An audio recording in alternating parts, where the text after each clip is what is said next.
পাচ্ছে, খরগোশ দৌড়ায় নাই, এই জন্য পারে নাই। জোরে জোরে হাত তালি মেরাজ ভাইয়ের জন্য। তাহলে এটা পুরস্কার পাচ্ছে হচ্ছে মেরাজ ভাই। এরপরে হচ্ছে দ্বিতীয় প্রশ্ন। ম্যাডাম দ্বিতীয় কে হয়েছে? দ্বিতীয় প্রশ্নের উত্তর সঠিক উত্তর কে দিতে পারছে?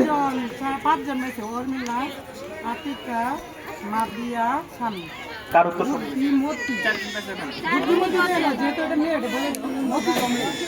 আচ্ছা, বুদ্ধিমতী মানে কি? কাকে বোঝানো হয়েছে বলতে পারবেন কেউ? মেয়েকে বোঝানো হয়েছে।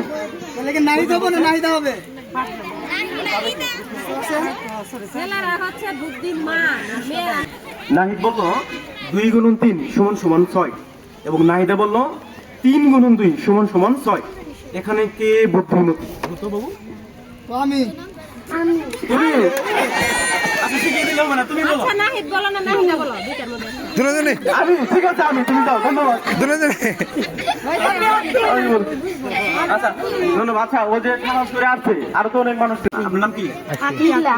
বলেন শুনছেন প্রশ্নটা যেটা করা হয়েছিল, শুনছেন কিনা? ঠিক আছে তাহলে উত্তর দেন। কচ্ছপ আর খরগোশের প্রতিযোগিতা হলো, দুজন হাঁটছিল।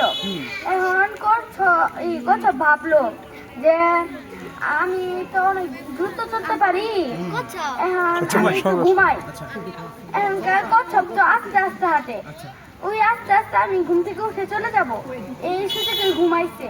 এরপরে কচ্ছপ এই হাঁটতে হাঁটতে হাঁটতে চলে গেছে মানে ফার্স্ট হয়েছে। অসংখ্য ধন্যবাদ আপনাকে।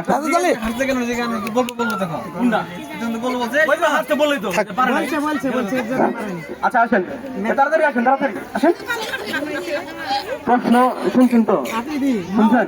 বলেন কেন হারছে?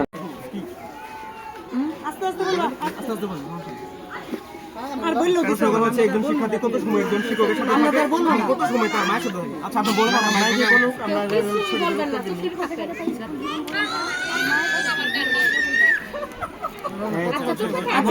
আচ্ছা বলো বলো, সমস্যা নেই।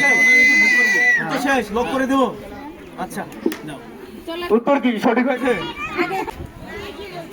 শুনছেন না? আচ্ছা শোনাবো। আচ্ছা বলুন। একজন শিক্ষার্থী শিক্ষকের কাছে থাকে 4 ঘন্টা আর তার মায়ের কাছে থাকে 20 ঘন্টা। নাম নাম লিখেন। ঠিক আছে আপনি যান। আসেন। আপনার নাম কি? ক্লাসে পড়েন? ক্লাস 6। আচ্ছা এই প্রশ্নের উত্তর কি দিবেন বলুন। একজন ছাত্র শিক্ষকের কাছে থাকে 4 ঘন্টা আর মায়ের কাছে থাকে 18 ঘন্টা। আচ্ছা ধন্যবাদ। আসেন। আপনার নাম? আমি কোন ক্লাসে পড়েন? এই প্রশ্নের উত্তর কি দিবেন বলেন।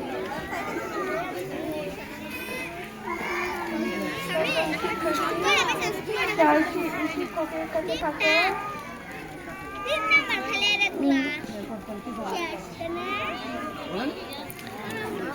4 ঘন্টা, মায়ের কাছে থাকে 24 ঘন্টা। ধন্যবাদ আপনাকে। আচ্ছা এরপর যে দ্বিতীয় প্রশ্ন, সবাই প্রস্তুত? উন্মুক্ত করা হয়েছে, ঠিক আছে? যে কেউ আসতে পারবেন, সমস্যা নেই। আর সবাই একটু অনুরোধ বসেন, প্লিজ বসেন। আচ্ছা এরপর যে দ্বিতীয় প্রশ্ন, সবাই প্রস্তুত?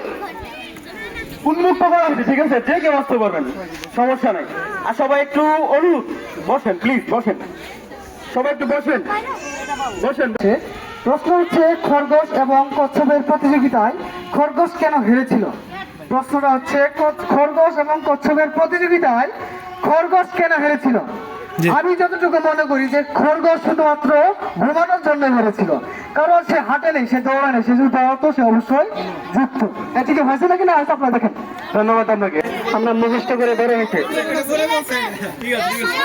আচ্ছা শোনেন, আচ্ছা কথা বলে নিন সবাই। আজান দিতেছে, আমরা 2 মিনিট পরে বলতেছি।